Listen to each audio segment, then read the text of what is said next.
My name is Dr. John Walsh.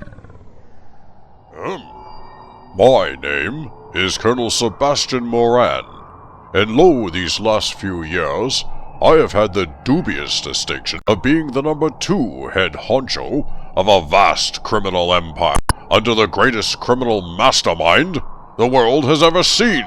Now, rifle fully cocked and aimed solely in your general direction, these then are the malevolent machinations of Professor Moriarty.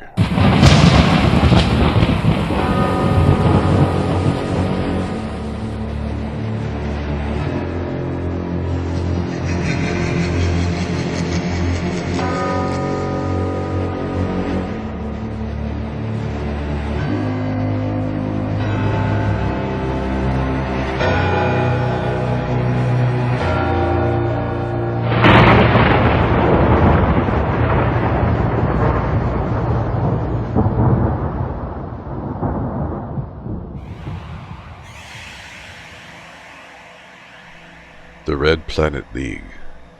From the reminiscences of Colonel Sebastian Moran, late of the 1st Bangalore Pioneers. As many of my devoted readers, hello matter, gout still playing up, oh what? No, Professor Moriarty excelled in 2 fields of human endeavor. Mathematics, for one. Never was there such a fella as the prof for chalking up sums, or the rigmarole with more squiggles than numbers. Equations. Did 'em in his head, for fun, damn his eyes. Never the howsoever, your humble narrator, Colonel Sebastian Basher Moran, to wit, me, would wager several pawn tickets held on the family silver that you lot have little or no interest in fractional calculus or imperfect logarithms. You'd all be the best pleased if I yawned up the other field in which James Moriarty was top of the class. Crime. Just the word gets you tingly, don't it? Well, tough titty. As the house captain who tried to roger me when I was a whelp at Eton used to say, because this story is all about mathematics. I got my penknife to the house captain's ghoulies, by the way. Preserved my maidenly virtue, as it were. Blighter's Bishop of Birchester these days. Wouldn't care to be a boy soprano in his choir. That's beside the point. Maths is the thing. Get your thinking caps on, because I might put in some sums. Make you show your workings in the margin and write off for the answers. It will cost an extra 3D and a stamp just to find out if you're as clever as you think you are. Probably you ain't. Most fellas, including, I'm ashamed to admit, me, aren't as clever as they think they are. Moriarty, though, was exactly that clever. A rara avis indeed.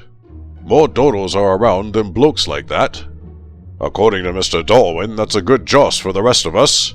Elsewise, we'd have long since been hunted to extinction by the inflated cranium people.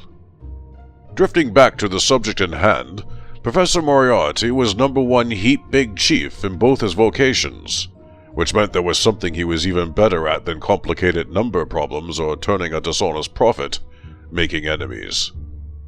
Over the years and around the world, I've run into some prize-winningly antagonistic coves. I recall several of that species of blood-soaked heathen who bridle under the yoke of empire and declare war on the entire white Christian race. Good luck to 'em! Pack off a regiment of curates and missionaries led by Bishop Bumbanger to meet their savage hordes on the field of carnage, and see if I care! In India, some sergeants wear armor beneath the tunic because no soldier serving under them can be trusted with a clear shot at their backs. I've also run into confidential police informants, which is to say, grasses. Peaching on one's fellow crims to escape jail is guaranteed to get you despised on both sides of the law. Fact is, no bastard born earned as many, as various, and as determined enemies as Moriarty. First off, other crooks hated him. Get your regular magsmen or ponce on the subject of Professor Jimmy Bleedin' Moriarty, and you'll expand the old vocabulary by obscenities and several argots. Just being a bigger thief than the rest of them was enough to get their goats. What made it worse was villains were often forced to throw in with him on capers, taking all the risks while he snaffled the lion's share of the loot. If they complained, he had them killed. That was my job, by the by, so show some bloody respect or there's a rope, a sack, and a stretch of the Thames I could introduce you to.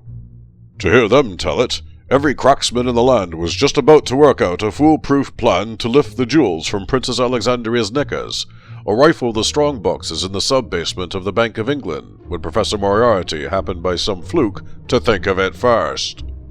A few more tumblers of gin and their brilliant schemes would have been perfect, and they wouldn't have to hand on most of the swag to some evil-eyed toff just for sitting at home and drawing diagrams.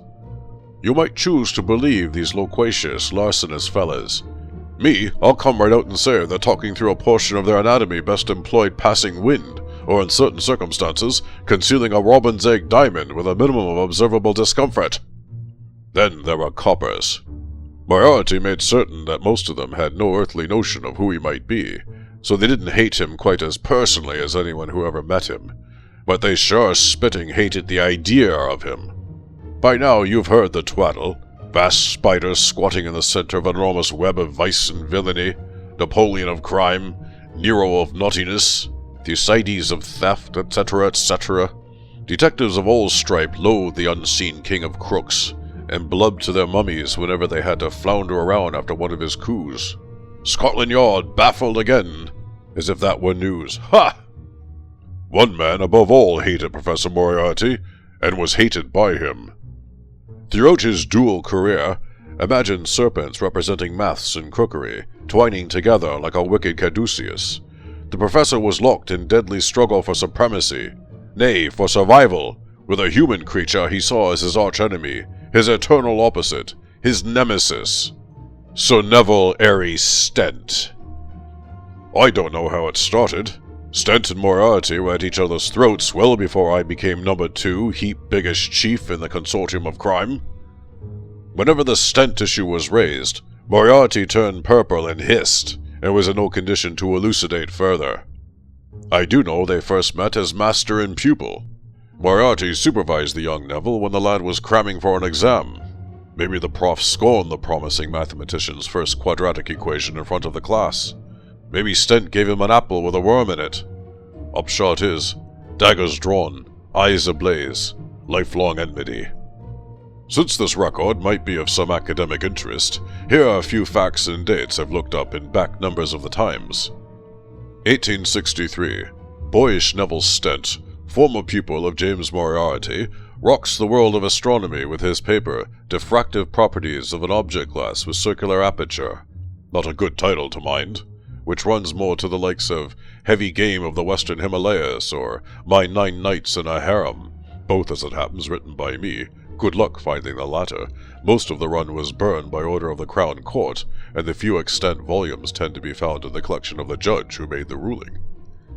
1869. Stent appointed to the Lucasian Chair of Mathematics at Cambridge University, succeeding brainboxes like Isaac Newton, Thomas Turton, and Charles Babbage. Look 'em up. All gems, I'm told. If said chair were a literal piece of furniture, it would be hand-carved by Chippendale and covered in a 3-inch layer of gold flake. The Lucasian professorship comes complete with loads of wonga, a free house, all the bowing and scraping students you can eat, and high tea with the dean's sister every Thursday. Stent barely warms the Lucasian with his bottom before skipping on to occupy an even more exalted seat, the Plumian chair of astronomy and experimental philosophy. It's only officially a chair. Everyone in Cambridge calls it the Plumium Throne. 1872. The book-length expansion of Diffractive Properties lands Stent the Copley Medal of the Royal Society. This is like the VC of science. Wear that little ribbon and lesser astronomers swallow their chalk with envy when they walk by. 1873. Stent publishes again. On an inequality of long period in the motions of the Earth and Venus, so radically revises the solar tables set out a generation earlier by Jean-Baptiste Delambre that the Delambre formulae are tossed into the bin and replaced by the Stent formulae.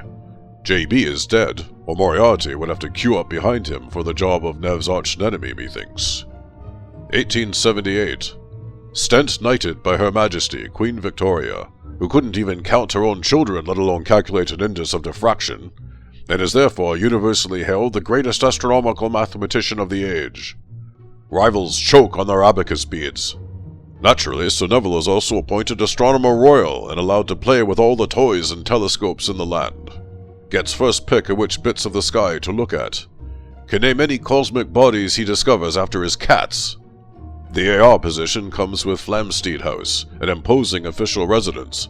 Greenwich Observatory is tacked onto it, rather like a big garden shed. Lesser mortals have to throw themselves on the ground before Sir Nevil Aiery Stent if they want to take so much as a shufti at the man in the moon. Cast your glimpse over that little lot, and consider the picture of Sir Nevil in the rotogravure.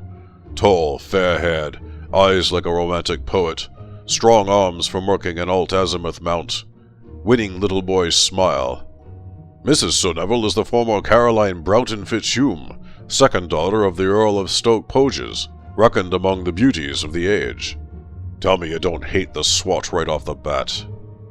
Now, imagine how you'd feel about Stent if you were a skull-faced, reptile-necked, balding astronomical mathematical genius 10 years older than the golden youth of Greenwich Observatory. Though recognized as a serious brain, your career has scarcely stretched beyond being ousted from an indifferent, non-Plumian chair. No more than a stool, they say. At a provincial university, few proper dons would toss a mortarboard at. If you aren't grinding your teeth with loathing, you probably lost them years ago. Stent. It's even a horrible name, isn't it? Oh, the Dictionary of National Biography business I found out later. When Professor Moriarty, tense as a coiled cobra and twice as venomous, slithered into the reception room of the digs we shared in Conduit Street, brandishing a copy of the Observatory, trade journal for astronomers, don't you know, I'd have been proud to say I'd never heard of the flash snob who was given that evening's lecture to the Royal Astronomical Society in Burlington House. My understanding was that my flatmate and I were to attend an exclusive sporting event in Wapping. Contestants billed as Miss Lillian Russell and Miss Ellen Terry, in the hope punters might take them for their near lookalikes Lillian Russell and Ellen Terry, were to face off, stripped to drawers and corsets, and Indian wrestle in an arena knee-deep in custard. My 10 bob was on Ellen to shove Lillian's face into the yellow 3 falls out of 4. I was scarcely best pleased to be informed that our seats at this culture event would go unclaimed. We would be skulking, in disguise yet, at the back of the room where Sir Nevil Stent delivered his latest crowd-pleasing lecture. His title, The Dynamics of an Asteroid, a Comprehensive Refutation.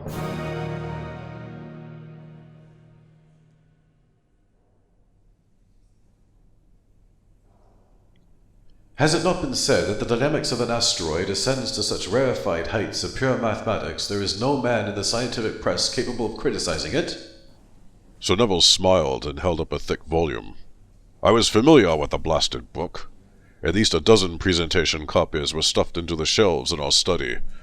It was the professor's magnum opus, the sum total of his knowledge of and contribution to the whole art of mathematical astronomy. In rare moments of feeling, Moriarty was wont to claim he was prouder of these 652 pages, with no illustrations, diagrams, or tables, than of the Macau-Golucan forgery, the Bradford Beneficent Fund swindle, or the Featherstone Tiara theft.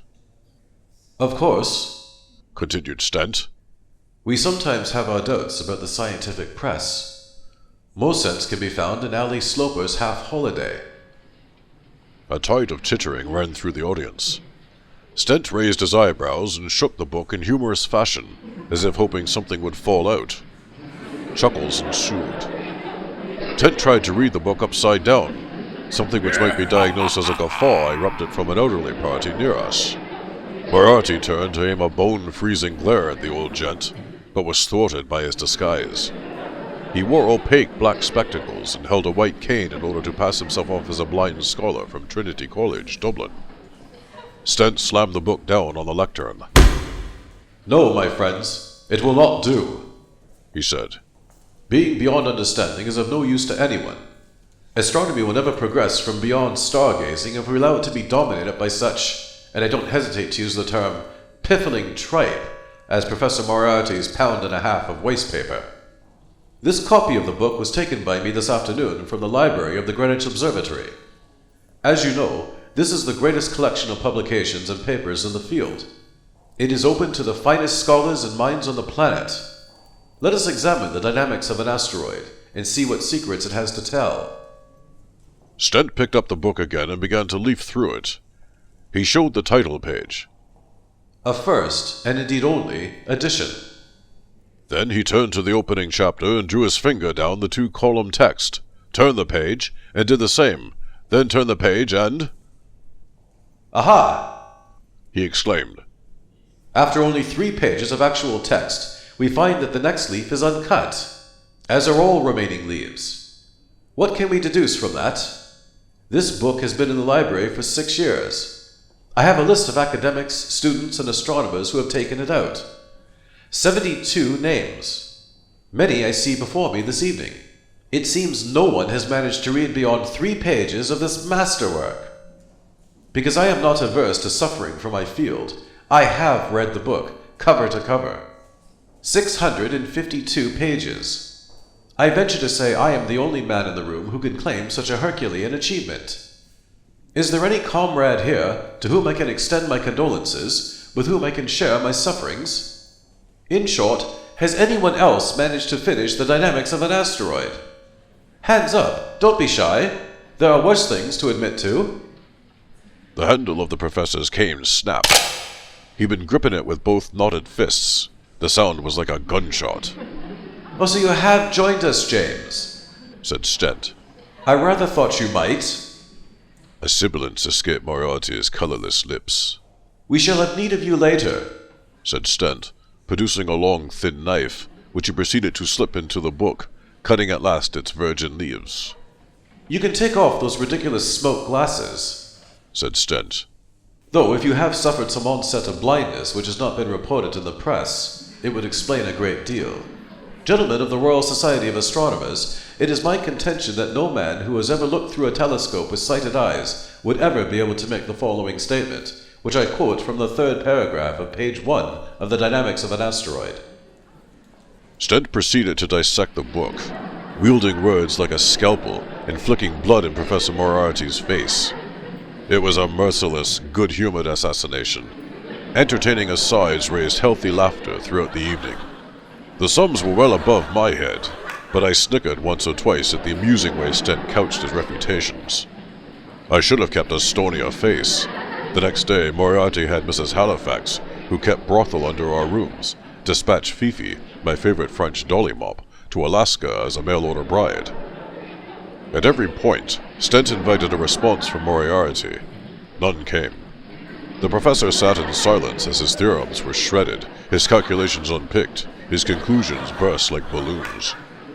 It occurred to me that Sir Nevil Aiery Stent had no idea that the professor's interest extended beyond equations. Blithely, the Astronomer Royal continued his lecture. Though I knew only too well what the clot was getting into, I could scarcely blame him for digging his own grave in public. No one would have believed, in the next to last years of the 19th century, that his lecture was being watched keenly and closely by an intelligence greater than his own. That as he blathered on, he was scrutinized and studied, perhaps almost as narrowly as a Burke with a microscope might scrutinize the tiny wriggling bugs that swarm and multiply in a drop of water. With infinite complacency, Stent read from his little sheaf of notes, serene in the assurance that he was royalty among astronomers. Yet across the gulf of the lecture hall, a mind that was to Stent's as his was to those of the beasts that perish, an intellect vast and cool and unsympathetic, regarded the podium with envious eyes, and slowly and surely drew his plans against him. "In brief, sirs," said Stent, wrapping things up, "this asteroid is off its course. Heavenly bodies being what they are, this cannot be allowed. Stars are inexorable. The laws of attraction, gravity, propulsion, and decay are immutable.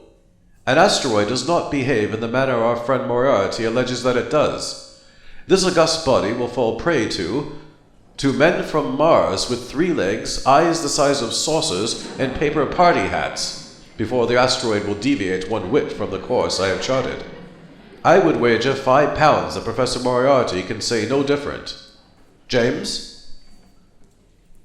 The pause stretched on. Moriarty said nothing. It was summer, but I felt a chill. So did the rest of the audience. The silence was broken by Markham, the adenoidal twit who had introduced Sir Nevil. He stood up and called for a round of thunderous applause, then announced that the gist of the speech was now available as a pamphlet at the cost of 6d. There was a rush for the stall outside the lecture room, where a brisk trade was done. Moriarty remained in his seat as the room emptied.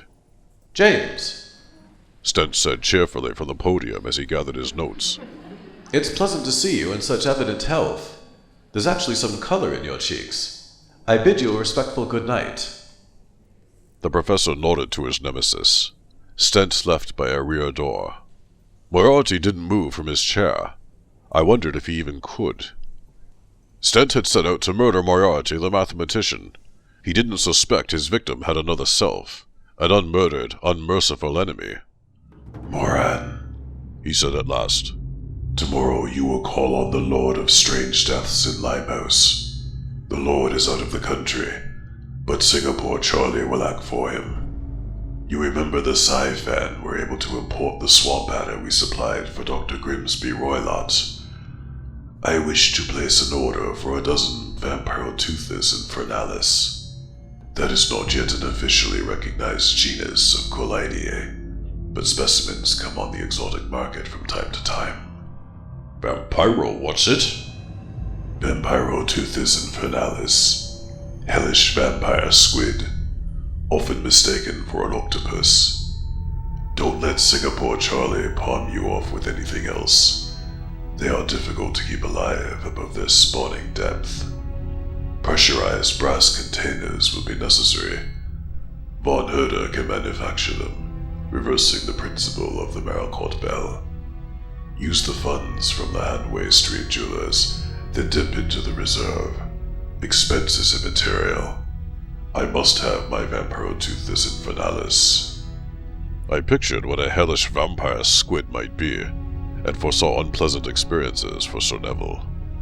Now, Said the professor, consulting his watch. there's just time to catch the last falls. Would you be interested in making haste for warping? Rather.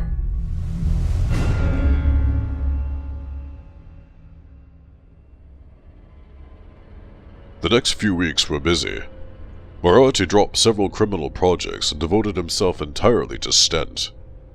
He summoned minions, familiar fellas from previous exploits like Italian Joe from the old Compton Street cafe poisonings, and new faces nervous at being plucked from obscurity by the greatest criminal mind of the age.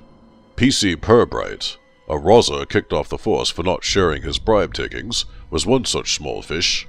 A misleadingly strapping, ferocious-looking bloke and something of a fairy Mary, PCP specialized in dressing up in his old uniform and standing out for first-floor men. He had a sideline as a human punching bag, accepting a fee from frustrated criminals, and even respectable folk, who relished the prospect of giving a policeman a taste of his own truncheon. If you paid extra, he'd turn up while you're out with your Derby girl and pretend to make an arrest. You could beat him off easily and impress the little lady with your fighting spirit. Guaranteed a tumble, I'm told.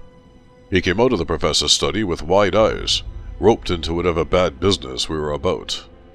I was sent out to make contact with reliable tradesmen, all more impressed by the color of Moriarty's guilt than the peculiarity of his requests.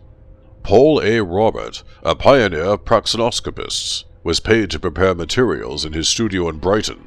According to his ledgers, he was to provide speculative scientific educational illustrations in the form of rapidly serialized photographed cells from nature and contrivance. Von Herder, the blind German engineer, bought himself a weekend cottage in the Bavarian Alps with his earnings from the pressurized squid tanks and something called a burnished copper parabolic mirror. Singapore Charlie, acting for a mad chink who had cornered the market in importing venomous flora and fauna, was delighted to lay his hands, not literally of course, on as many squid as we could use. The pets were delivered promptly by Chinese laundrymen straining to lift heavy wicker hampers. Under the linens were herder bells, which looked like big brass barrels with stout glass view panels and pressure gauges. A mark on the gauge showed what the correct reading should be, and a foot pump was supplied to maintain the cozy deep-sea foot poundage the average HVS needs for comfort. If this process was neglected, they blew up like balloons. Snacks could be slipped to the cephalopods through a funnel air with graduated locks. The professor favored live mice, though they presumably weren't usually on the Vampirotoothes menu. Mrs. Halifax supplied a trembling housemaid, rather a practice harlot who dressed up as a trembling housemaid, to see to the feeding and pumping. Pouting Paul said she'd service the entire crew of Alaska freighter down to the cabin boy's monkey rather than look at the ungodly vermin, so hatches were battened over the sphere's windows at feeding time. Not wanting to follow Ma Belle Fifi to frozen knackers, Alaska, Polly did her duty without excessive whining. The prof spotted the doxy and promised her a promotion to undercover operative, which the poor tart hadn't the wit to be further terrified by. The squid were quite repulsive enough for me, but Moriarty decided their pale purplish cream hides weren't to his liking and introduced drops of scarlet dye into their water. This turned them into flaming red horrors. The professor, cock-a-hoop with his friends, spent hours peering into their windows, watching them turn inside out or waggle their tentacles like angry floor mops. Remember I said other crooks hated Moriarty? This was one of the reasons. When he was on a thinking jag, he couldn't be bothered with anything else. Business as usual went out the window. While the professor was tending his squid, John Clay, the noted gold lifter, another old Etonian as it happens, popped round to Conduit Street to lay out a tasty earner involving the city and suburban bank. He wanted to rope in the professor's services as consulting criminal and have him take a look-see at his proposed scam, spot any trapfalls which might lead him into police custody, and suggest any improvements that would circumvent said unhappy outcome. For this, no more than 5 minutes' work, the firm of Moriarty, Moran and Company would expect a healthy tithe in gold bullion. The professor said he was too busy. I had some thoughts about that, but kept my mouth shut. I had no desire to wake up with a palpitating hellish vampire squid on the next pillow. Clay went off in a huff, shouting that he'd pull the blag on his lonesome, and we'd not see a farthing. Even without your dashed professor, I shall get away clean, with 30,000 Napoleons. I shall laugh at the law, and crow over Moriarty. You know how the city and suburban crack worked out. Clay is now sewing mailbags, demonstrating the finest needlework in all Her Majesty's prisons. A flash smug thief. He'd been an asset on several occasions. We'd never have got the Rajah's rubies without him. If Moriarty kept this up, we wouldn't have an organization left. One caller the professor did deign to receive was a shifty-eyed walloper named George Ogilvy. I took him straight off for a back-alley shivman, but he turned out to be another bally telescope tosser. First thing he did was whip out a well-worn copy of the Dynamics of an Asteroid, with all its leaves cut, and beg Moriarty for a personal inscription. I think the thing the professor did with his mouth at that was his stab at a smile. Trust me, you'd rather have Emperor Toothus Infernales clacked its beak, buccal orifice, properly, at you, than see those thin lips part a crack to give a glimpse of teeth. Moriarty got Ogilvy on the subject of Stent, and the astronomer poured forth a tirade. Seems the prof wasn't the only member of the We Hate N.A. Stent Society. I drifted off during the 7th paragraph of Bile, but, near as I can recall, Ogilvy felt passages of, on an inequality of long period, owed a jot to his own observations, and that credit for same had been perfidiously withheld. It was becoming apparent that mathematician astronomers, as a breed, were more treacherous, determined, and murder-minded than the wounded tigers, thuggy stranglers, card sharps, and frisky husband poisoners who form my usual circle of acquaintance. Ogilvy happily signed up as the first recruit for the Red Planet League, and left, happily clutching his now sacred dynamics. I ventured a question. I say, Moriarty, what is the Red Planet League? His head oscillated, a familiar mannerism when he was pondering something dreadful. He looked out of our window, up into the pinkish-brown evening sky over London. The League is a manufacturer of paper hats, he said. Suitable apparel for our friends from beyond the vast chasm of interplanetary space. Then Moriarty laughed.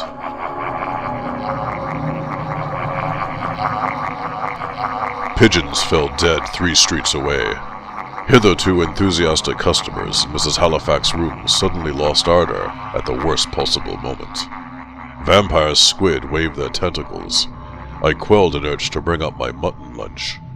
Friedrich Nietzsche ritters on about how terrible is the laughter of the Übermensch. Yes, I have read a book without pics of naked bits, so big game, and establishes that there is blood and ice in the slightest chuckle of these superior beings. If Fathead Fred ever heard the laugh of Professor Moriarty, he would have shat blood, ice, and sauerkraut into his German drawers. Yes, he hissed. paper hats.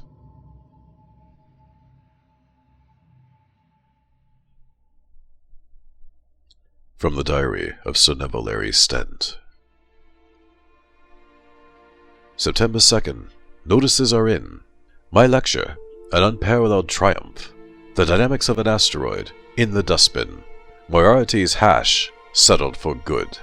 I may draw a thick black line through the most prominent name on the list. Now, on to other things. Remodeling of Flamsteed House continues. All say it's not grand enough for my position. Workmen have been in all week, installing electric lamps in every room. In my position, we must have all the modern scientific devices. Lady Caroline fears electricity will leak from the wiring and strike dead the servants with indoor lightning. I have explained to her why this is impossible, but my dear Featherhead continues to worry and has ordered the staff to wear rubber-soled shoes. They squeak about the place like angry mice. Similarly, the observatory must expand, keep pace, draw ahead. At 94 inches, our newly commissioned optical reflecting telescope shall be the biggest in the world. The scopes at Burr Castle on the Look Observatory will seem like tadpoles. I almost feel sorry for them. Almost. That's 2 more off the list. Kedgeree for breakfast, light lunch of squab and quail eggs, Dover sole and chip potatoes for supper. Congress with Lady C. Twice. Must eat more fish.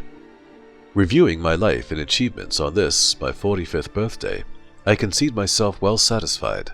All must admire me. Looking to the planets and stars, I feel I am surveying my domain. My queen has her empire, but she has gifted me the skies for conquest. Mars is winking at me, redly.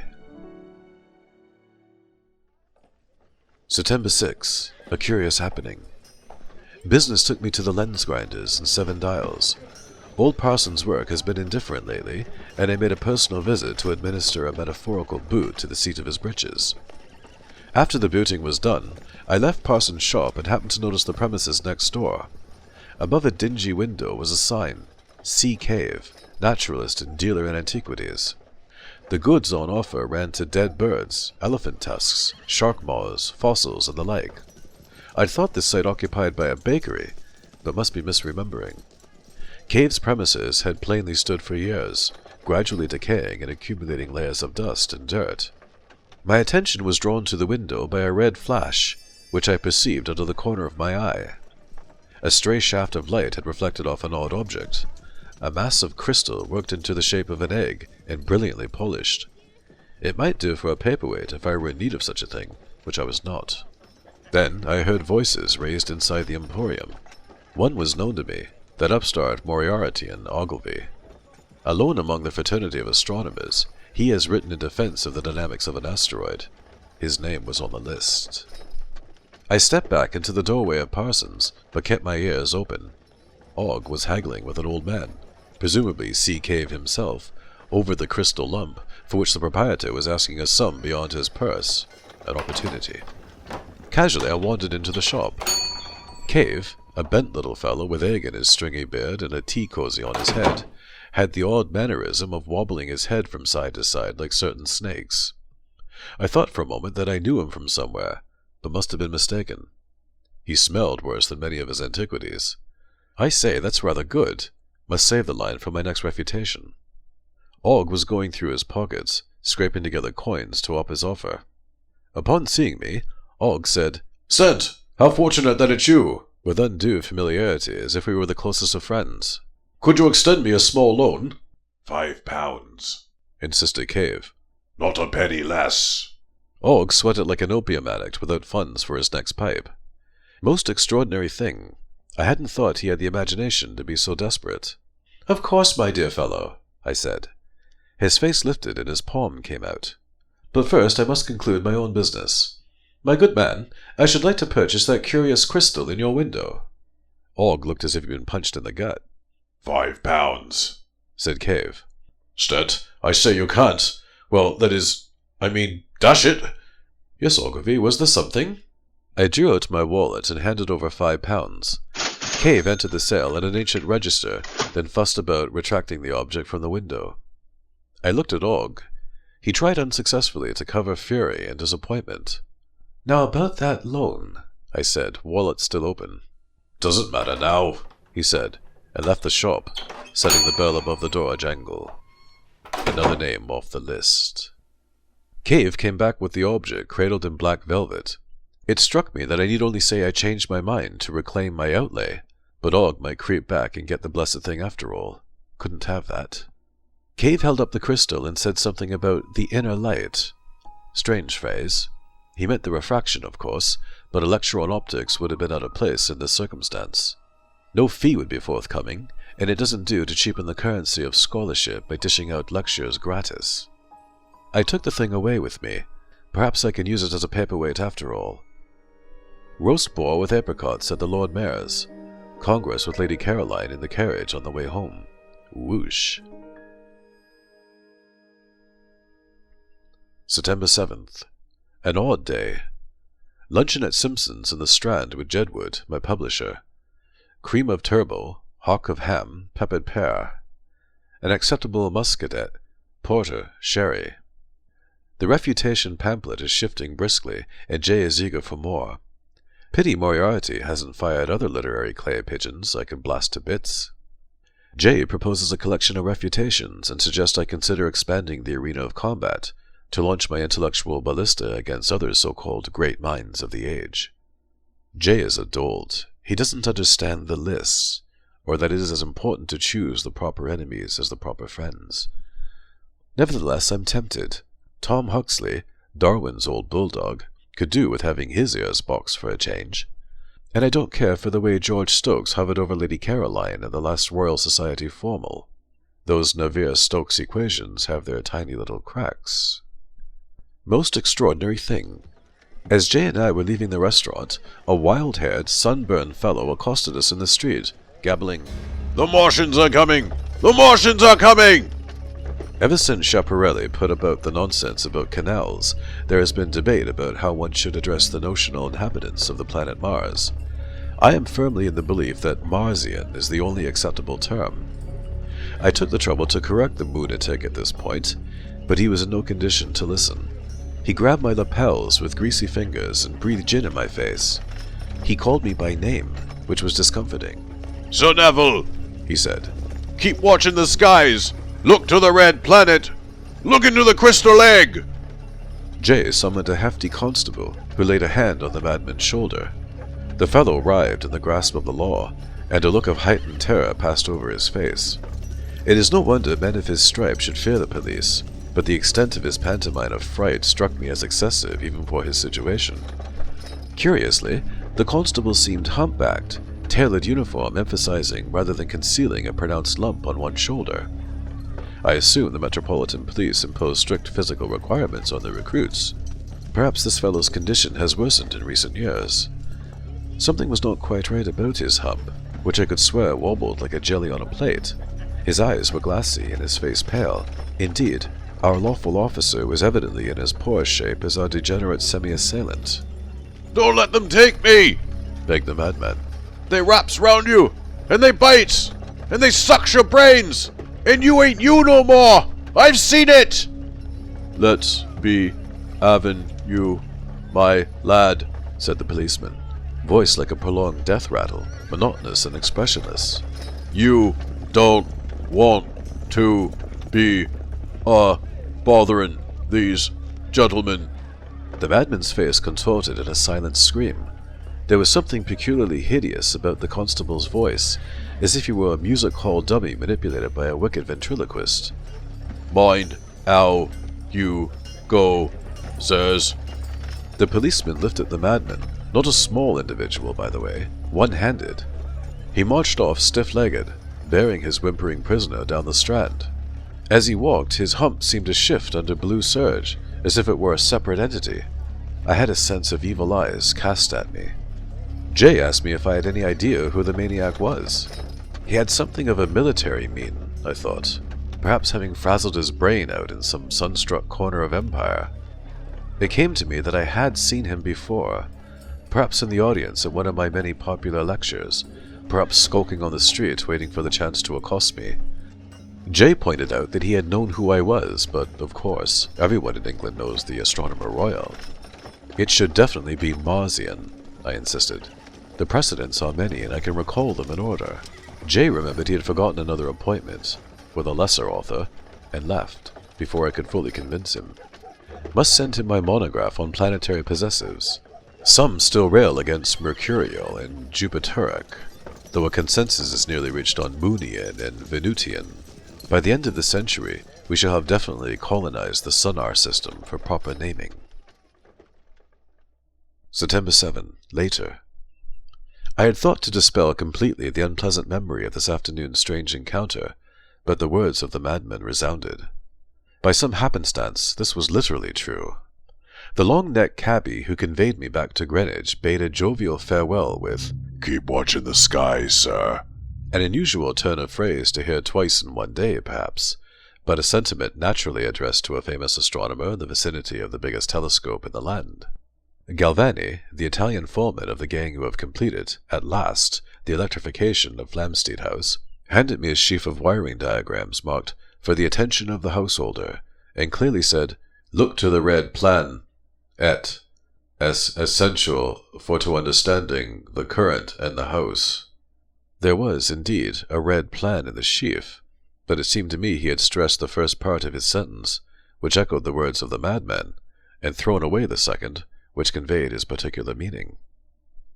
Then, before supper, I was passing the kitchens and happened to overhear Mrs. Huddersfield, the new housekeeper, tell the butler to look into the crystal, referring to our fresh stock of Waterford glassware. A scant instant before Polly, the new undermaid, exclaimed, "Egg!" in answer to a question about the secret ingredient of the face paste which keeps her complexion clear. To my ears, these separate voices melded to produce a single sentence, the madman's "Look into the crystal egg." Lady Caroline is at her sister's, and I dined alone, unable to concentrate on supper. Every detail of the business on the Strand resurfaced in my mind. I was shocked out of my reverie only by the sweetness of dessert, and looked down into a crystal bowl to see a quivering scarlet blancmange, with a curiously eye-like glacé cherry at its summit. In its color, the dish reminded me of the planet Mars, and in its movement, the somewhat unnatural hump of the strangely spoken police constable. Only then did I remember the paperweight snatched out from the grasp of the odious Ogilvy yesterday. A massive crystal in the shape of an egg. A crystal egg! Could the madman of the Strand have been referring to this item of bric-a-brac?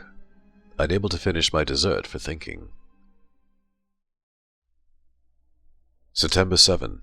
Still later, a great discovery! After supper, I repaired to my study, where I keep my collection of antique and exotic optical and astronomical equipment, telescopes, sextants, orreries, and the like. Signor Galvani's men have disturbed them greatly while seeing to the electrification of the room. A new reflecting telescope arrived this morning, a bulky cabinet affair on trestles, with an aperture where a separate lens must presumably be attached. It is an unfamiliar design, a presentation, in honor of my achievements in mapping the night skies, from an august body who call themselves the Red Planet League. I have had my secretary respond with an autographed photograph and a note of my thanks. Entering the study, I saw at once that the workmen had mistaken this gift for a species of lamp and wired it up to the mains. I would be inclined to chide Galvani most severely, had his error not nudged me on the path to discovery. I unwrapped the supposed paperweight and made close examination of it under the steady illumination of the electric lamps. Cave, the vendor, had mentioned an inner light, a phenomenon I soon discovered for myself. It is a trick of the optics, of course. If held up to the light, the interior of the crystal egg coruscates, seeming to hold multiple refractions and reflections. By accident, when Polly reached into the room and turned off the lights at the wall switch, I discovered the crystal had the unusual property of retaining luminosity even when the light source was gone. I did not measure the time of glow decay, because the undermaid was fussing and apologizing for not seeing I was still in my study when she plunged me into darkness.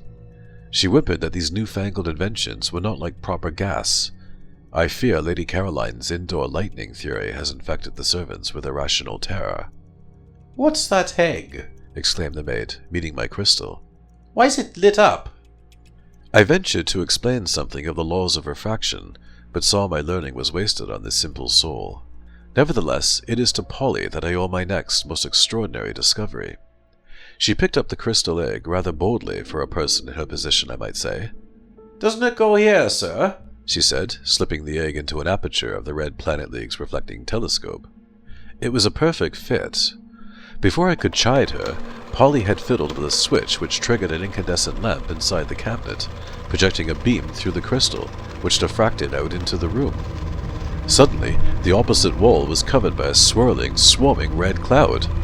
Polly yelped and fled, but I hadn't the heart to pursue and chastise her. I was transfixed by the pictures on the wall. Yes, pictures. Pictures that move. With a faint flicker, accompanied by a definitive whirring from inside the reflecting telescope, I had never before seen the like. At once it came to me that my crystal egg was in fact a crystal lens.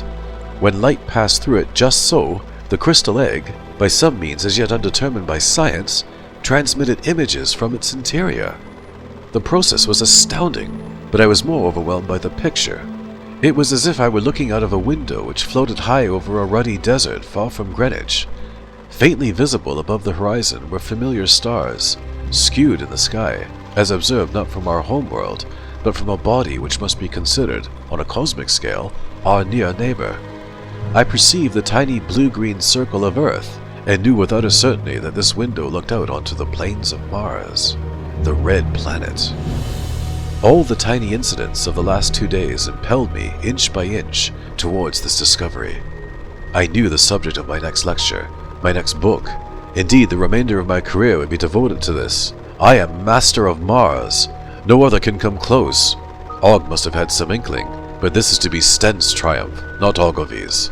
From henceforth, this acreage of red dust will be Stent's plain. In the distance, I saw slumped, worn hills, more ancient than the sharper peaked mountains of Earth, the Caroline Range.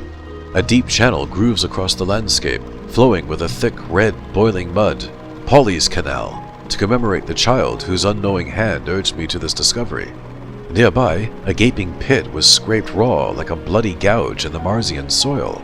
I named this Victoria Regina Chasm, in honor of the gracious lady who has bestowed so many honors on my name. Inside VR Chasm, something stirred. My heart stopped, I am sure, for long, long seconds. Pads like large leaves, a richer scarlet than the crimson of the desert dirt, flopped over the rim and anchored in the soil. These were the tips of sinewy tentacles, which held fast and contracted as a Marsian being hauled itself out of its hole. What manner of men might inhabit the Red Planet? Not men at all, it seems, but creatures beyond classification. I saw its budging, filmed over eyes, its beak-like mouth, its mess of limbs, its swelling carapace. The thinner atmosphere of Mars and a colder, drier climate have shaped that planet's ruling species differently from us. I had no doubt that I was looking at a man of Mars, not a brute animal. All around were signs of an intelligent species, a civilization perhaps older than our own. There were structures, a Marsian factory perhaps, or a school. The Marsian hauled itself across metal frames, fighting the pull of its planet, and came closer to the window. I confessed to a moment of stark, irrational fear. As I could see the Marsian, perhaps it could see me. Did the crystal egg have a twin on Mars? With no earthly object for comparison, it was difficult to get a sense of scale. The Marsian could be the size of a puppy or an elephant. It wriggled closer to the window. Its features grew gigantic on the study wall. I could see the wallpaper, the bookshelves, and pictures through its phantasmal image. Then suddenly, it shut off. There was a flapping sound, and a great burst of bright, blank light that died too, along with the incandescent bulb inside the Red Planet League's reflecting telescope. How ironic that a body named after Mars should provide the device which led me to gain such an unprecedented view of our planetary neighbor. I turned the switch on and off, and I fiddled with the crystal in its aperture, trying to reopen the line of communication, but the window closed as mysteriously as it had opened. Still, I am too excited to be frustrated. I am certain that the phenomena will be repeated. Otherwise, I fear I have a head cold coming on. It may be the turn in the weather. I took a solution of salts and lemon and barley water. Though especially prepared by Mrs. H. from her own curative recipe, this concoction served only to exacerbate my condition. I passed an indifferent night, with frequent recourse to the CP and my handkerchief.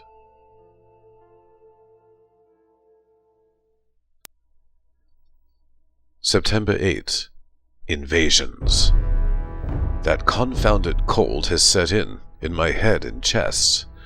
The servants had plainly been lax in tending draft excluders, or else Senor Galvani's foreign crew have imported alien bacteria into the household, for which they will be reprimanded. I am known for my good health, and these minor ailments do not normally afflict me. Breakfast, porridge, honey-glazed gammon, courgettes, preserved pears, more of Mrs. H's vile and inefficacious home remedy. It'll get worse before it gets better, I'm assured, which is scarce comfort. I have instructed the housekeeper to dispense with her brews and procure proper medicine from the chemists. My digestion was incomplete when Flamsteed was impertinently invaded. In my study, making a start on notes from my Marsian announcement, I became aware of a great ringing on the bell and knocking at the door. My first thought was that barbarians were at the gates. This proved to be the case, though a singular barbarian, the opprobrious Ogilvy, rather than a horde. I ventured out into the hallway and found Mrs. Huddersfield in the process of calling the stable boy to throw Og off our front step. Much as it would have pleased me to see the inky git tossed into the gravel and given a good kicking, it occurred to me that he should be consulted. Plainly, he had some dim perception of the importance of the crystal egg. It would be best to find out what he knew. I instructed Mrs. H. to let Og into the house. She stood aside, and I had momentary pause about my decision. Having run across a superfluity of madmen in recent days, I saw at once that Og was of their number. His collar was exploded and his cravat tied carelessly. The skirts of his frock coat bore singe marks as if he had jumped through a bonfire. There was a peculiar burnt smell about him. He had no eyebrows left and a serious case of the sun. It had been overcast lately, and I doubted Og was freshly returned from some tropical adventure. "Brandy," he insisted. "Brandy, for God's sake, Stent."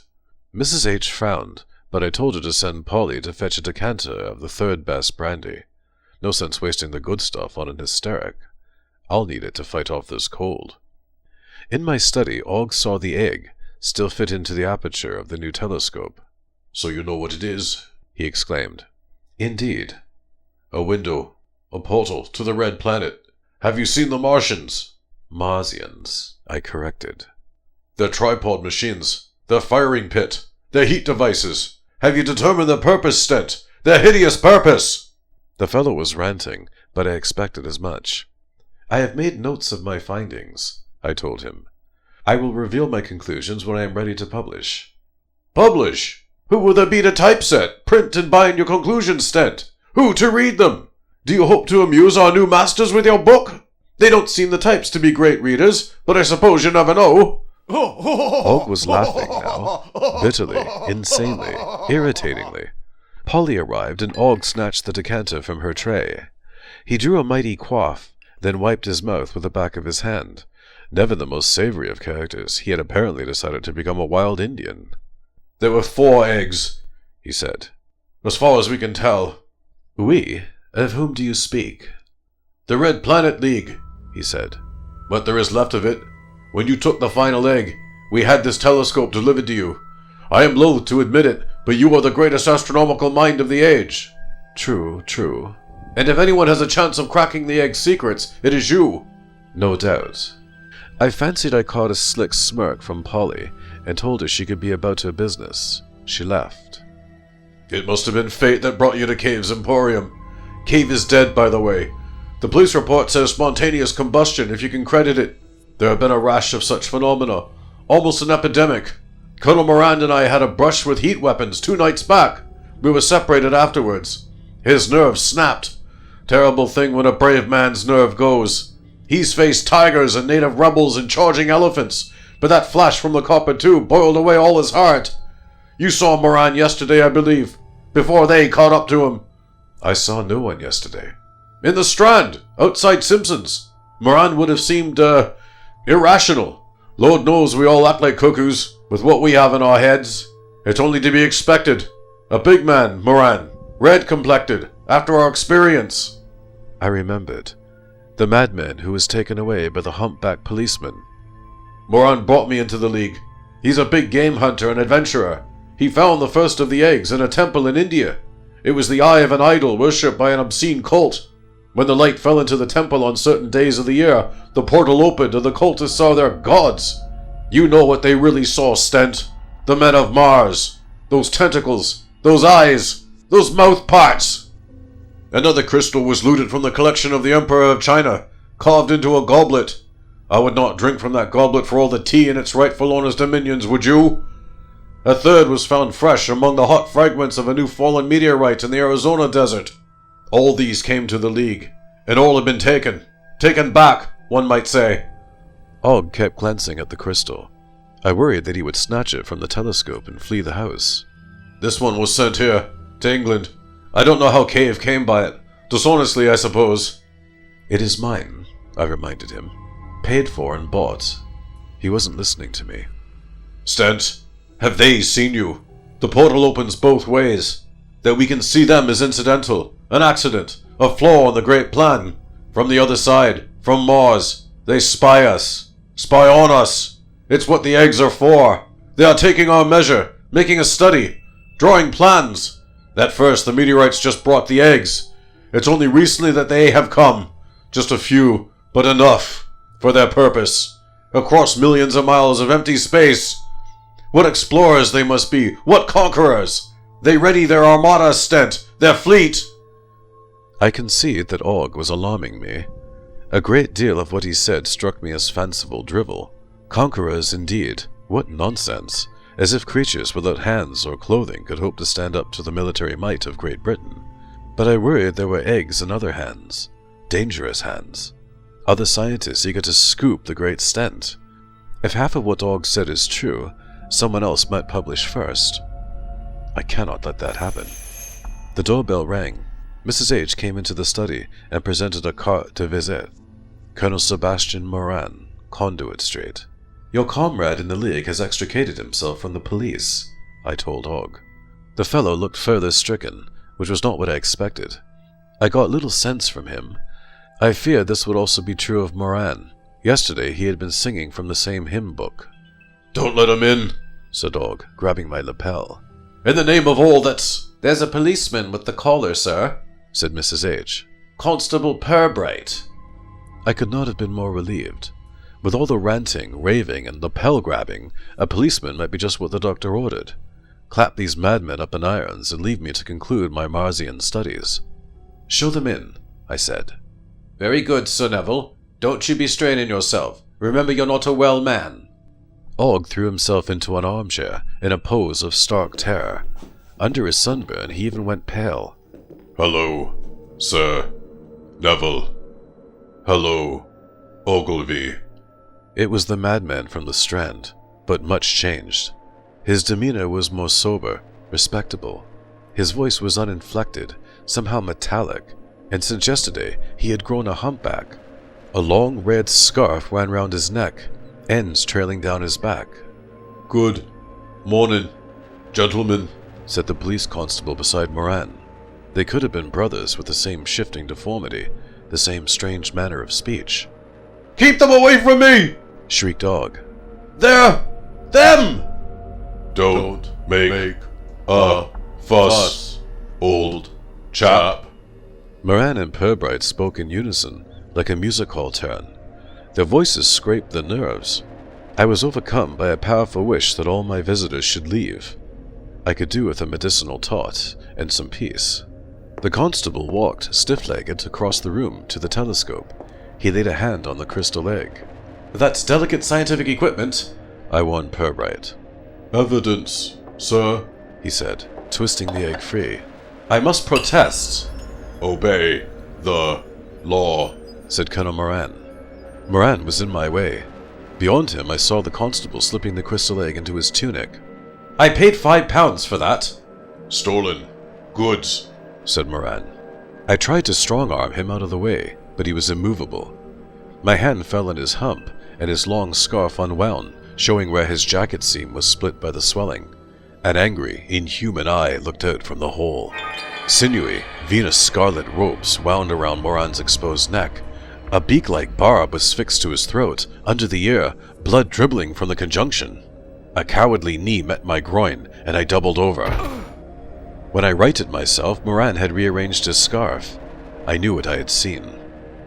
Og leaped up from the chair and flew at Moran. From a pocket, Moran pulled a curious object, a tube with a burnished copper disc at one end.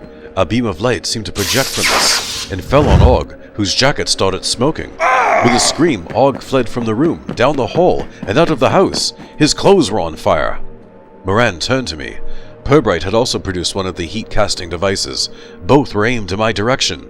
I sensed I was in danger, but if the egg left the house, I would have no proof, no basis for my findings. Og's screams still echoed.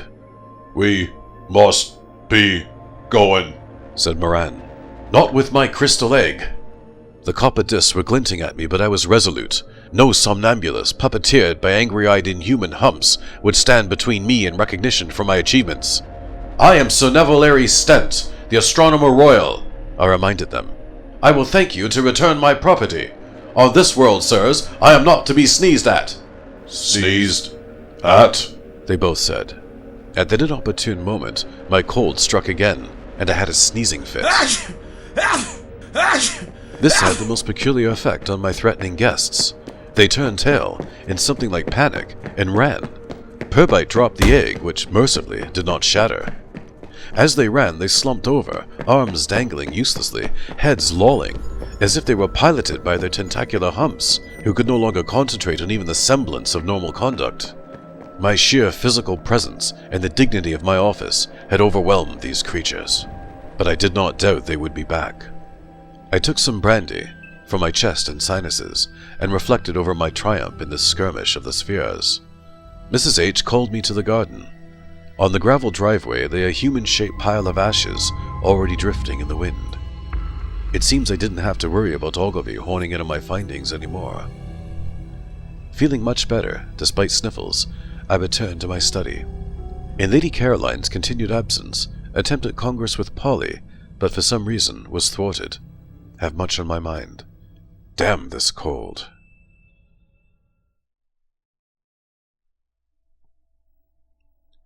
September 8. Later. I captured a Marsian. Mrs. H has obtained a supply of patent medicine, Dr. Tourmaury's infusion of coughs, colds, and wheezes. According to the label, it is mostly diacetylmorphine hydrochloride. The stuff burns in a basin and is inhaled under a damp towel. I spent 10 minutes breathing acrid fumes before supper. Dressed Cornish crab, lamprey supris, calamari, conger mousse, langoustines, and finally gained some measure of relief from congestion, sniffles, and associated symptoms. Not only am I sneezing less, I am thinking more clearly. After a fresh postgrandial infusion of Dr. Tourmaury's, I returned to my study, determined to tinker with the crystal egg until it yielded its secrets. But light-headed and with a sense of fullness in my stomach and other parts, I fell into a doze in an armchair. I was awakened by a whirring, which I recognized as the sound of the telescope when the egg portal was open. The room was bathed in a red, flickering light, the window to Mars. Again, I saw Stent's Plain, the Victoria Chasm, the Caroline Range. Now there was great activity. Structures had changed, been erected or expanded. Many Marsian creatures could be seen, crawling about their purpose, which seemed to me to be the construction, within the chasm, of a great cannon-like device. This could be aimed, I saw at once, at the tiny bluish speck on the Marsian horizon. I recall Og's cravings about a Marsian armada readying for a trip across the gulf of space. Poppycock and nonsense. My study door opened, and Polly came in. The possibility of a renewed attempt at congress arose, and I bounded from my chair into the beam of egg-light. For a moment I was distracted by my own silhouette, cast on the wall as images from Mars played across my body. Something was amiss. Polly, hunched over, wore a heavy shawl, not suitable for indoors. She carried a wicker basket, which I had not asked to be brought to me. Emboldened, I tore away her shawl. A red, wet creature pulsed on her shoulder, tentacles wound around her neck, face buried in her throat. My maid was host to a Marsian. I tripped over the carpet and fell back into the armchair. My nerve was resolute, but my limbs betrayed me. Some side effect of Dr. Tourmaury's, I'll be bound, for which the manufacturer will receive a stern letter from my solicitor. I could not stand. The room became a swirling red blur, as much Mars as Greenwich. I fancied that the things I saw working on their cannon could see me across the void and might crawl through the portal. Polly set down the wicker basket. She attempted a clumsy curtsy and craned her cheek against her Marsian master, stroking its slimy hide as if she were indulging a kitten. The creature, bereft of its native atmosphere, was in evident difficulty. I'll wager they can't last long among us. Susceptible to all manner of earthly ailments, drowning in our alien air, boiling in what was to us a cool evening. The lid lifted from the basket, and a curious contraption rose from within, like a brass diving bell on 3 mechanical legs. Some sort of clockwork enabled it to stand and walk. A thick window showed the tentacle-fringed, scarlet face of a Marsian. Within the sphere, it was comfortable, sustained by some sort of liquid atmosphere, doubtless rich with the nutrients of Mars. This must be the chief of the Marsians on Earth, leader of the expedition, the planet's most able diplomat. I looked at him in the eyes and began to introduce myself. We know who you are, Mr. Stent. The words came from a hooded figure who had slipped into the room. I realized at once that the superior creature in the bell could exert mental control over a human without the need for physical contact. This facility must be developed among the higher castes of the planet. The hooded figure was a meaningless person. His head bobbed from side to side like an imbecile's as the Marsian master spoke through him. It strikes me that you have not conducted yourselves in the proper manner, I told him. You should have come to me first, not wasted your time with this ragtag Red Planet League. Meaning the syllables stuttered from the hooded puppet. The laughter of Mars. Well, you may laugh, sir. A serious misunderstanding could have come about between our 2 great planets as a result of your congress with the likes of George Ogilvy. He holds no great office.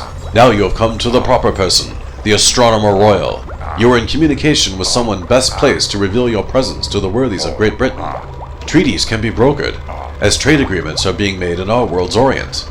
If travel between planets is possible, we may send you missionaries, medical staff, advisors. We must form a limited company, Anglo-Marsian Trading. I perceive you get scant use from your famous canals, but a few Scots engineers will have a railway system up and running across your red sands in no time. You have a forfeit of coolies, I see. The syllables continued, not laughter, I think, but song, a native hosanna at the prospect of deliverance from a state of ignorance and depravity. I looked into the Marsian's huge, lidless eyes. The hooded man spoke. I speak for you. Would call him Roy Marty, King of Mars. I was impressed that such an exalted personage should be my guest.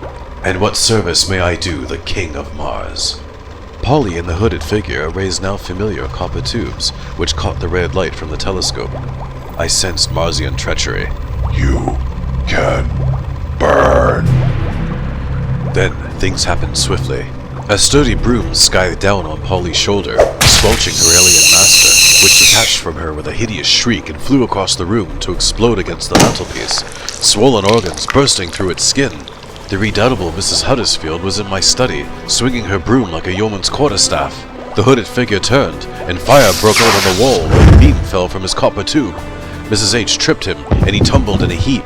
Take that, you fiend from another world, you! Shouted Mrs. H, with some relish. I'll not have you bothering the Astronomer Royal! Polly, bereft of a controlling mind, stood staring, still as a statue, angry wheels on her neck and bosom. Mrs. H took to battering and sweeping the King of Mars puppet, driving him from the room, and indeed, out of the house. The king's bell began to move, edging away on its 3 legs. With all the skill of my days as a varsity 3/4, I fell on the contraption, pinning it down, preventing its escape. Robbed of its puppet, the king had no way to converse. Its eyes bulged in mute, frustrated fury. Your Highness, you are captured, I told it. You will surrender yourself to my authority. The spell of the crystal egg was broken. A last unsteady image held for a few moments, then bright red light replaced the vista of Mars. The whirring sped up after the picture was lost. Something flapped loosely inside the telescope before it shut off entirely. Mrs. H returned, broom over her shoulder, and the puppet's hood in her grip. She reported that she'd seen the puppet, a demented tramp, she believed, hightailing it down the drive. He was unimportant, I knew, no more than a set of vocal cords.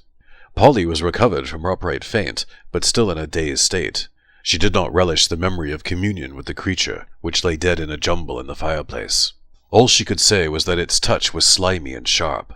I suggested a dose of Dr. Termore's, but she turned it down. She has promised her mother not to have truck with such potions, apparently. Mrs. H. similarly passed up the opportunity to taste her own medicine, but I felt another dose would be restorative and invigorating. I am becoming quite partial to its effects. A certain gaiety is upon me after each infusion. Of course, I am in a heightened state of excitement just now, in the midst of these great events. War is over before it's begun. I have captured the Marsian king. Also, I have one of their copper tubes, a gun of Mars. I must find out how the hot beam works. The burnt patch on my study wall has a chemical smell, as if some reactive compound was smeared on the paper and left to ignite, but I sense the truth of the process is to do with transforming light into heat. I shall experiment with this device in safer, less expensively decorated premises. The king squirms and writhes in his metallic shell. The 3 legs are wired together, so it may not walk free. I have communicated by telegram with the Royal Society, setting a date 3 days hence for my Marsian lecture. I shall use the crystal egg and display the terrain and inhabitants of the planet Mars to those who would call themselves my scientific peers. I shall demonstrate the use of the copper tube, maybe singe the trousers of some of my more disbelieving colleagues to make a point. Then, as the crowning moment, I shall present the King of Mars. Surely, ennoblement must follow. I shall be Lord Flamsteed of Mars. Considered Congress with Mrs. H. and or Polly, but was persuaded instead to cap off the evening with another infusion of good old Dr. Termore's. I am Conqueror of Mars.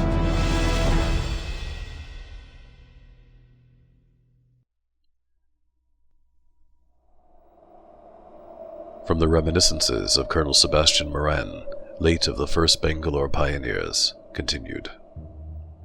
Ah! Ever heard such rot, huh? Believe me, those were the interesting pages. The rest of Stent's journal is fit only to start fires. His entries are stuffed with menus and congresses and remarks about how brilliant, acclaimed, well-loved, and admirable he is. By my count, the Astronomer Royal penned 17,000 heated words about a controversial boot scraper installed, removed, installed again, relocated by 6 inches and finally removed from outside the servant's door at Flamsteed House. How did I get hold of the journal? Stole it, of course. Not that Stent was in any state to complain. By pasting in these pages, I've saved myself a great deal of penwork, which is all to the good. More time down the pub, rather than filling up an exercise book with this scribble. Of course, you knew me at once when I turned up in Stent's narrative, doing my old madman act, which has proved persuasive in many a tight spot. When I start frothing and raving, you wouldn't want to be around. Avoided being fed to crocodiles once by throwing a similar wobbly. The queer, halting voice took more effort, and Moriarty had to coach us, me, PCP, Polly, in the proper hollow tones. We used Punch and Judy swizzles as well. That's the way to do it. As for the rest of it, the professor only let us into as much of his grand scheme as he deemed necessary. Like his imagined Squid King, Moriarty puppeteered his subjects, speaking words through us, chivying Stent along until the fathead fancied himself Conqueror of Mars. Of course, Ogilvy didn't know how flammable the gunk poured on his jacket really was. The cretin hopped around outside Flamsteed House, on fire from head to foot, until a bucket of merciful water was sloshed over him. By then he was almost in as poor shape as the ash and cinder outline laid out on the gravel to represent his incinerated remains. Threw a sulk about that, he did. Still, can't make an omelette and all that. In Ogilvy's case, it's true. He lost the use of his arms and hands, and so literally can't make an omelette, or perform any other everyday tasks. That's what you get for volunteering. I've rarely had cause to remark upon Professor Moriarty's genius for disguise and impersonation. There's good reason for that. Anyone less wholly shoved up his own bum than Sir Nevil Stent would have seen through Moriarty's beards and hoods and skullcaps and spectacles in a trice. That snake oscillation mannerism always gave him away. He didn't list card shopping among his favorite crimes, or he'd have known about tells and taken steps to suppress his. On one occasion I tried to raise the matter in as tactful as fashion as possible, venturing to suggest that the professor moderate his cobra neck tell when incognito. What are you talking about, Moran? Have you been at the diacetylmorphine hydrochloride again? There was no sense in pressing the matter further. Genius or no, Moriarty truly didn't know about the thing he did with his neck. I wondered if he was unconsciously trying to make it difficult for the hangman in anticipation of an eventual date with the gallows. Probably not. It's just a habit. Other men scratch their balls, fiddle with their watch chains, or chew their mustaches. That's when it's a good time to double up, throw the mortgage into the pot, and slide an ace out of your cuff. Nevertheless, Moriarty acquitted himself adequately in the multiple roles of Sea Cave, filthy shopkeeper, long-neck cabbie, dispenser of jovially ominous sentiments, and hooded man of mystery, mouthpiece of Martian royalty. Stent never did persuade anyone else to say Marsian. As you can tell from the diary, the worthy Mrs. Halifax, pouting Polly, Italian Joe, Signor Galvani, PCP, and some nobly self-sacrificing specimens of Empiroteuthis Infernalis also strutted and fret their weary hours on the stage. Oh, it's a shame there wasn't any money in it. The whole palaver cost the firm a great deal, exhausting the proceeds of 5 good-sized blags, and sinking Moriarty into debts we had to work hard to pay off. I know we have a reputation as rotters and crooks and all, but it doesn't do to default on payments owed someone who likes to be called the Lord of Strange Deaths. Hellish vampire squid wouldn't have been the half of it. For the prof, the payoff came at Stent's lecture.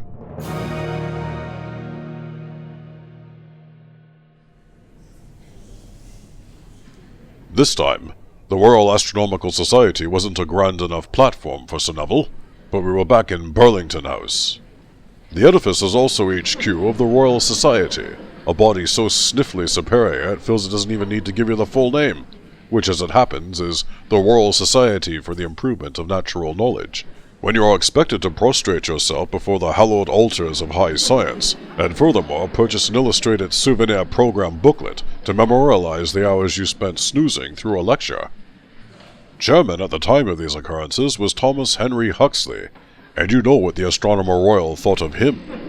I don't doubt Huxley thought the same right back at Stent, who, for reasons which by now must be glaring, was not as popular with the general community of test-tube sniffers and puppy vivisectors as he was with his home crowd of stargazing toadies.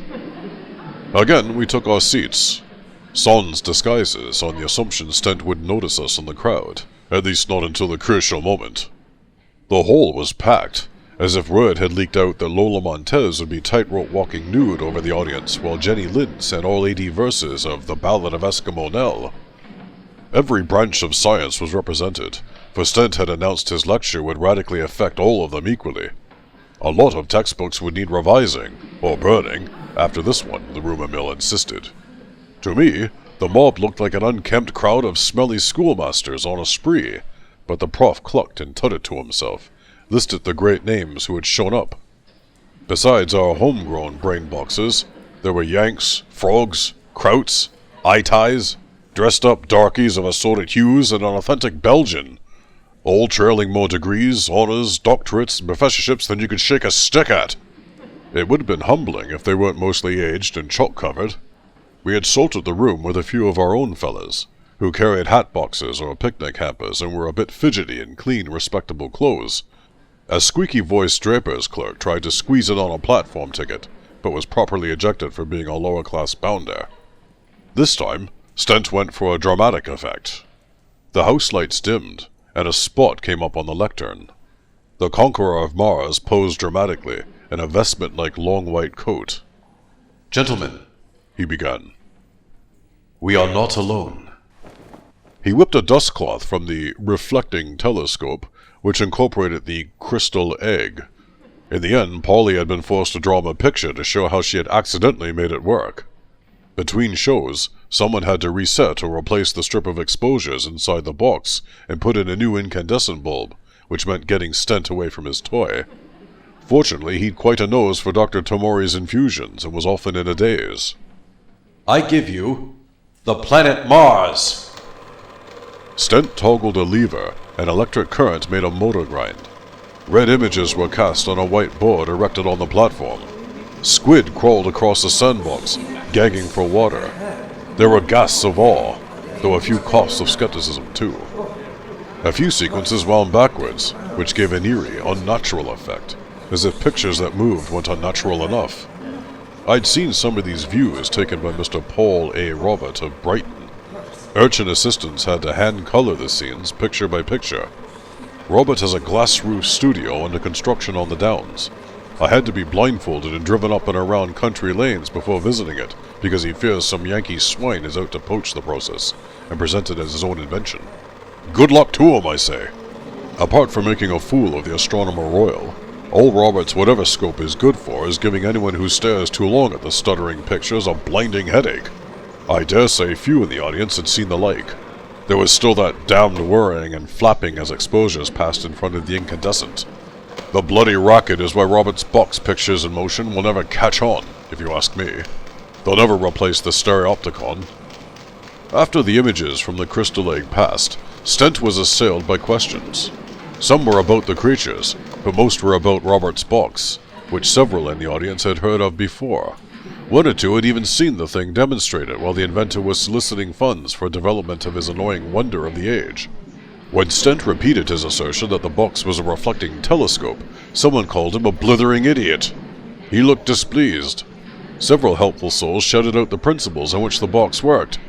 A couple of young fellows got into a heated argument about persistence of vision and Muybridge strips. No one cared much about what they had seen. It could have been a chuffing train or a couple snogging for all they cared.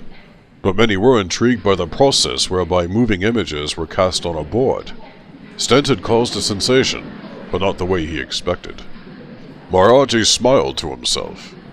Seeing things not going his way, Sir Nevil hastened on to what would have been his grand finale. Sirs, men from Mars are among us. They have been here for quite some time. Hoots, whistles, laughs. Stent lifted another drop cloth from an exhibit. This is the King of Mars, he announced. There was a sudden hush. The window in the bell had a magnifying effect, and the hideous red face of the creature trapped inside loomed. The buccal orifice clacked angrily. For a moment, everyone was struck quiet and frozen. Swollen alien eyes, set in angry red facial frills, seemed to range over the assembled scientific multitudes, as if ready to direct a hot beam across their ranks and wipe out the great minds of Earth before calling down a sky fleet of tentacled horrors. Red tentacles writhed, ready to crush human resistance before hauling up the Martian standard on the blackened ruins of Burlington House. The Roberts box was forgotten, and this new horror held the attention. Stent, sensing that he was on the point of winning a few converts, radiated a certain smugness as his thick hide recovered from the earlier pinpricks. His shirt front puffed out a bit, like a squid rising above its spawny depth, and he allowed himself to look on the audience with his old superior attitude. If this King of Mars could cow the Royal Society, then Stent might transfer his allegiance from the lesser, terrestrial monarch he had hitherto served. If his mighty brain went unappreciated on this poor planet, then perhaps he should look elsewhere for patronage. Then, just as Stent was on the point of recapturing his audience, the professor stood up and shouted, "Where's his party hat?" Stent was horror-struck at the sight of an enemy he'd thought bested. His mood turned. For a moment I assumed he'd seen through the whole business and understood how he'd been gulled, but it was a passing doubt. The Astronomer Royal remained firm in his convictions. He believed what Moriarty had made him believe. I insist, he said, holding up a copper tube. This is a visitor from another world. Seconds ago he had been taken at his word.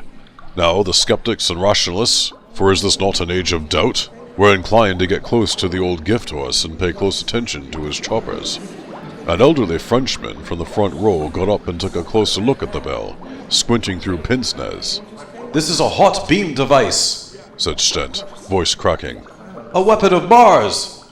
He aimed it at the now bewildered crowds, as if willing it to burst them into flame. Of course, we weren't smeared with the slow-acting chemical concoction which provided the fire when the pretend guns were used in Flamsteed House. This is a squid, announced the Frenchman. Someone has cruelly dyed it red.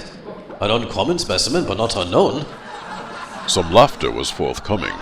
A paper dart, folded from a program, zoomed from the back of the room and sliced past Stent's head. This is a Marsian king, Stent told the Onion Eater. Roy Marty. You, sir, are an unqualified dolt. You know nothing of alien worlds. Bien, perhaps. The Frenchman admitted. But I, monsieur, am Professor Pierre Anarax, greatest living authority on denizens of the deep. In debate about the courses of the stars, I would allow you are far more expert than I. However, in matters of marine biology, you are a child of 5, and I am an encyclopedia on legs. This, I repeat, is a squid. An unhealthy squid. I say, Stent, is that the sick quid you owe me? Great wonderment. Here, here. Shouted a vocal clique of Aronnax's supporters. A squid! A squid! Stent's world was collapsing. He knew not what to say. His mouth opened and closed, but no words issued forth. I saw he was desperate for an infusion of Dr. Termore's. Damn fine stuff, let me tell you, even though I would caution against excessive use. The Astronomer Royal pressed his fist to his temples as if to shut out the catcalls and retreat into his own sonar system. There, many-limbed things crawled across the sands of Mars, intent on climbing into three-legged suits of armor, hurling themselves at the Earth to subjugate humanity for food and amusement. Moriarty's facial tendons were tight as leather drumskin dried in the sun, making his face a skull-mass rictus of glee. His eyes lit up like Chinese lanterns. I'd wager every muscle on the old ascetic's stringy body was tight with sordid pleasure. He got like that when he had his way. Other fellas might pop a bottle of fizz or nip down to Mrs. H's for a turn with a trollop, but the professor went into these brain spasms of evil ecstasy. Huxley left the hole in disgust, followed by a dignified procession. Some of his colleagues, perhaps pettier, stayed to jeer. The draper's clerk poked his head in and asked if he'd missed anything. Wait! Don't leave! Said Stent, vainly. He viciously pressed a stud on his copper tube. No one caught fire. There's danger in disbelief! The Marsians are coming! You fools! You must listen! If you don't support me, you're next! They're here! The Marsians are among us! At that moment, Moriarty gave a signal. Our people stood up in their seats. 1 or 2 were stationed backstage, and lobbed struggling missiles at Stent.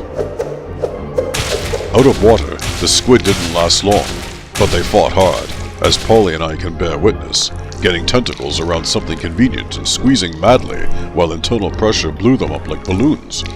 It was a sight to see, but most of the paying customers were gone. A volley of squid fell upon Stent. He yelled and slipped, knocking over the lectern. Tentacles wound around his legs, his waist, one hand. A squid fixed to his lower face like a mask, beak thrust into his mouth and a ghastly kiss, shutting off his screams. Plastered with Vampiroteuthis, he threw a full-on fit, back arching, limbs twitching. Eventually attendants came and pried burst dead creatures off him. Aronnax tried to lodge a protest at this mistreatment of rare specimens, but slipped into French to do it and was properly ignored. There are idiot Englishwomen, of both sexes, who would be generally happier to see children whipped, starved, laughed at, shot and mounted in the Moran den than brook any abuse of their furry or feathered friends. But it was a rare crank, like Pop-Eyed Pierre, who gave 2 hoots for anything with tentacles and a beak. With all our wriggling shots fired, the professor gave the nod, and our picked men melted into the crowds, well paid and frankly little the wiser for tonight's business. When Moriarty handed over a coin and told you to bowl a squid at an astronomer, your wisest course was to ask, overarm or round arm, and get on with play. As his arms were slipped into a straight waistcoat, Stent begged for an infusion of Dr. T's. He had the shakes, the sweats, and the abdabs at the same time. All his strings were cut. It so happened that the director of Pierfleet Asylum, a far less pleasing official residence than Flamsteed, was in the audience, and well positioned to take the babbling madman off Lady Caroline's hands. I think she had papers already drawn up, assuming control of all Sir Neville's estates and moneys. Being the second daughter of an earl doesn't come with much ready cash, but getting hold of the Stent fortune would do her for a while. I made a note to look her up. The Astronomer Royal was carried from Burlington House, strapped to a stretcher. We lingered in the imposing hallway, lined with portraits of past presidents. The attendants paused for a moment. Moriarty leaned over his now broken nemesis. Stent's eyes rolled upwards. His cheeks were striped red and dotted with horribly familiar sucker marks. He tried to focus on the face looming over him, the thin-lipped, leering countenance of the author of The Dynamics of an Asteroid. I have, I think, made my point, said Professor Moriarty. And you, Stent, have finally learned your lesson.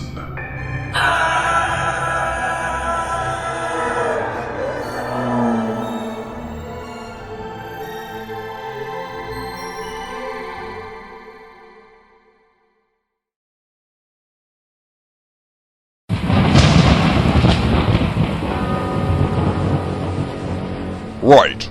The Red Planet League was written by Kim Newman. Kim, a bloke with a Bint's name, poor bugger, and was performed by some right codger called R.A. Mitchell.